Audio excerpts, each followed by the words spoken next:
Hi welcome to Rajesh cinemas. நான் உங்க Rajesh. So நம்ம இன்னைக்கு என்ன படம்னு பார்க்கறதுக்கு முன்னாடி என்னோட சேனலை இதுவரை சப்ஸ்கிரைப் பண்ணாலும் சப்ஸ்கிரைப் பண்ணி வச்சுக்கோங்க. அப்போதான் நான் போடக்கூடிய வீடியோ உங்களுக்கு தொடர்ந்து வந்து சேரும்.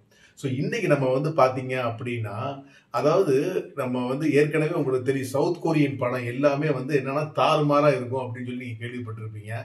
ஆனா பர்டிகுலரா இந்த படம் பார்த்தீங்க அப்படின்னா வேற லெவல்ல ஒரு தாறுமாறு சம்பவம் இந்த படம். அப்படி ஒரு மிரட்டி விட்டாங்கன்னே சொல்லலாம். ஒரு சைலண்ட் கில்லர் மாயில அது இந்த படத்துக்கு அப்படியே பொருந்தும். ஸோ இந்த படத்தோட கதை என்ன அப்படின்னு சொல்லி கேட்டீங்க அப்படின்னா, இந்த படத்தோட கதை வந்து ஸ்டார்டிங்ல நமக்கு என்ன பண்றாங்க அப்படின்னு கேட்டா, பயங்கரமான ஒரு கொட்டும் மழை அப்படி பெஞ்சுக்கிட்டு இருக்கு.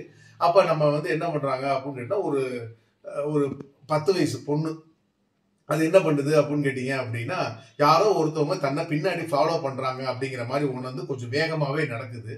அப்ப யாரோ ஒருத்தன் வந்து ஜென்ஸ் ஒருத்தன் ஃபாலோ பண்றான். ஃபாலோ பண்ணிக்கிட்டே என்ன பண்றான் அப்படின்னா, இந்த பொண்ணு பயந்துகிட்டே என்ன பண்ணுது அப்படின்னு கேட்டீங்கன்னா, ஒரு சர்ச்சுக்குள்ள போயிருது. அது வந்து என்ன அப்படின்னு கேட்டீங்க அப்படின்னா, சபை, அந்த திருச்சபைன்னு சொல்லுவாங்கல்ல, அந்த மாதிரி ஒரு இடம்.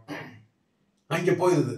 போன உடனே சரி இவன் வரமாட்டான், நம்ம இதுக்குள்ள வந்துட்டோம்னா பிரேயர் நடந்துகிட்டு இருக்கு உள்ள. அப்ப வந்து என்ன அப்படின்னு கேட்டா, ஃபாதர் வந்து ப்ரே பண்ணிட்டு பயங்கரமா பாடிட்டு இருக்காப்புல. இவன் பாத்தீங்க அப்படின்னா இவனும் அதுக்குள்ள வந்து உட்கார்ந்துருக்கான். இந்த பொண்ணு திரும்பி பார்த்து மிரண்டுருச்சு. என்னடா அவன் இங்கேயே வந்து உட்கார்ந்துருக்கானே, இவன் யாரு, இவன் ஏன் நம்மளை ஃபாலோ பண்றான்? அந்த பொண்ணுக்கு ஒண்ணுமே புரியல. அப்ப என் பக்கத்துல இது தெரிஞ்சவங்ககிட்ட சொல்லுதே, இந்த மாதிரி அவன் ஃபாலோ பண்றான் அப்படின்னு. சரி நீ விடு, நம்ம பிரேயர் முடிஞ்ச உடனே அவனை போய் கேட்போம் அப்படின்னு. அதெல்லாம் வேணாம், கேட்க வேணாம், நம்ம முதல்ல இந்த இடத்த விட்டு காலி பண்ணிடுவோம் அப்படின்னு சொல்லிட்டு இது என்ன பண்ணுது, பிரேயர் முடிஞ்ச உடனே வேகமா என்ன பண்ணுது அப்படின்னு கேட்டீங்கன்னா, ஃபாதர்ட்ட ஒரு வார்த்தை சொல்லிட்டு அங்க இருந்து கிளம்பி வேற ஒரு சூப்பர் மார்க்கெட்டுக்கு போயிருது.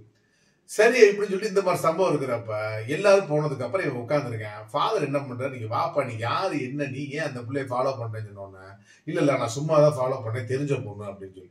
சரி தெரிஞ்ச பொண்ணு, அது எனக்கு என்னன்னு தெரியல, சர்ச்சுக்குள்ள நீ வந்துட்ட, நீ இனிமே இங்க ஒரு மெம்பர் ஆயிரு, இங்க போடுற கூட்டத்துக்கெல்லாம் நீ வந்துரு, தவறாம நீ கலந்துக்க, நீ ஒரு மெம்பர் ஆயிரு அப்படின்னு சொல்லி அவர்கிட்ட ஒரு ஃபார்மையும் கொடுத்து அவன்கிட்ட இதை ஃபில்அப் பண்ணு அப்படின்னு சொல்லிட்டு ஃபில்அப் பண்றாப்புல. அவன் ஆளு பார்க்கவே டெரரா இருக்கேன், ஒரு மார்க்கமாவே இருக்கேன் அவன். இவர் என்ன பண்றாரு, அவனை போட்டோவும் எடுத்து பிரிண்ட் எடுத்து வச்சுக்கிறாப்புல. இது எல்லாத்தையுமே அவன் எந்த ஒரு ரியாக்ஷனும் எல்லாம் பார்த்துக்கிட்டே இருக்கான். உடனே அது ஃபாதர் சொல்றாரு, உடனே நான் மறக்காம இருக்குது, போட்டோவும் எடுத்துட்டேன், ஃபார்மை மட்டும் ஃபில்அப் பண்ணி வைன்னு சொல்லிட்டு இவருக்கு ஒரு கால் வந்து போயிடுறாப்புல. திரும்பி வந்து பாக்குறப்ப அவன் என்ன சொல்றான் அப்படின்னா, எனக்கு வேற ஒரு வேலை இருக்கு, உங்களுக்கு நீங்க கேட்ட ஃபார்மை ஃபில்அப் பண்ணிட்டேன் அப்படின்னு சொல்லிட்டு இவன் அங்கே இருந்து நகர்றான். இதுக்கப்புறம் என்ன அப்படின்னு கேட்டீங்கன்னா, நம்மளே எதிர்பார்க்காத விதமா அடுத்தடுத்து பல திருப்பு முனைகள், பல விதமான தரமான சம்பவங்கள் தான் இந்த படம். இந்த படத்தோட பேர் என்ன அப்படின்னு கேட்டீங்கன்னா, ரெவலேஷன்ஸ் அப்படிங்கிற படம் தான் இது. செம்மையான ஒரு படங்க. இந்த படத்தோட டைரக்டர் வந்து பாத்தீங்கன்னா இயாங் ஷங்ஹோ. இந்த படம் வந்து ஒரு என்ன சொல்றது, அதாவது நம்மளுக்கு வந்து என்னன்னா, ஸ்டார்டிங்ல வந்து ஏதோ என்னடா இவங்க வராங்க போறாங்க நமக்கு ஒண்ணுமே புரியல அப்படிங்கிற மாதிரி தான் இருக்கும். ஆனா ஒவ்வொரு இடத்துலயும் இவங்க வந்து ஒரு ட்விஸ்ட் ஒண்ணு வைப்பாங்க பாருங்க, அதெல்லாம் வேற லெவல்ல சம்பவம் பண்ணியிருப்பாங்க. நம்ம வந்து என்ன நினைப்போம் அப்படின்னா, இவன் ஒரு மாதிரி மார்க்கமா இருக்கான், இவன் தான் எல்லா வேலையும் பார்த்திருப்பான்னு நினைப்போம். ஆனா வந்து வேற ஒரு ஆள் தான் அவன், ரியலாவே சைக்கோ அப்படிங்கிற மாதிரி காப்பேன். அதை ரிவீல் பண்ணா உங்களுக்கு வந்து படம் நம்ம ரிவீல் பண்ண மாதிரி ஆகி போயிடும்.